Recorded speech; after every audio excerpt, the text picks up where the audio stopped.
Ne visą laiką ir ne visi dalykai priklauso tiesiogiai. Kartais vykstantis dalykai, kurie šiuo metu mums nesukelia didelių nepatogumų, gali sąlygoti visai kitoje vietoje vykstančius didelius žalingus poveikius žmogaus sveikatai.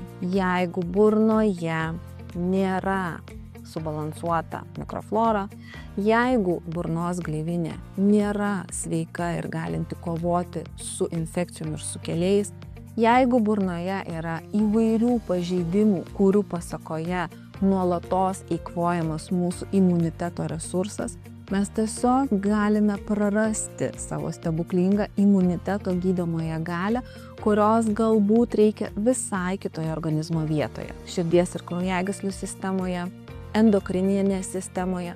Pasaulio sveikatos organizacija ir mokslininkai jau yra įrodę, kad neteisinga burnos higiena, nepilna burnos sveikata sąlygoja netgi tokių lėtinių ligų atsiradimą kaip Alzheimeris, cukrinis diabetas, širdies ir kraujagyslių ligos. Taigi sveika burna sąlygoja viso organizmo sveikatą.